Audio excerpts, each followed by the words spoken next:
kaibigan, may skandal pong nagaganap sa aking harapan ngayon. Ayan na po sila. Nagsisimula na pong si Leo. Nagsisimula na. At dito pa sa aking harapan, ora mismo. Bakit ganyan, Leo? Bakit sa aking harapan pa?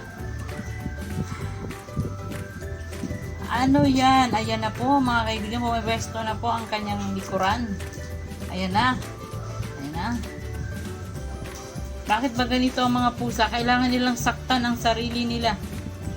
Kawawa naman maging babae pag pusa ka. Ayan na po, ayan na. Oh my God, kumikis na. At titing, umano natin, oh. Ah, yes.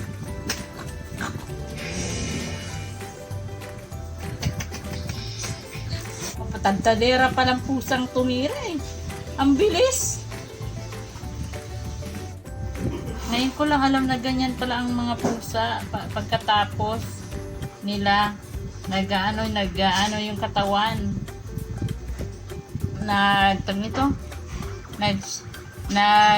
Shaking yung katawan pagkatapos nilang madiligan, nagsi-shaking ang katawan nila. Naman kung ganyan yung tao, ewan ko na. Pagkatapos maglabas sa sogo. Yung babae. Kasi lalaki seryoso.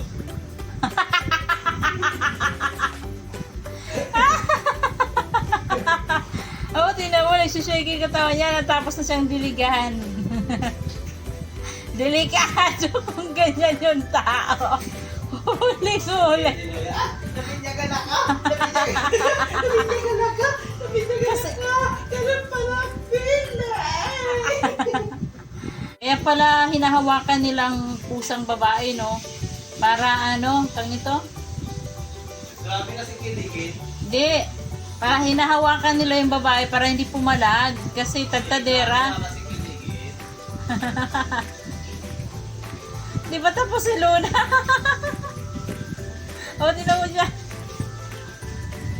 Nararamdaman mo ang init doon nasa loob.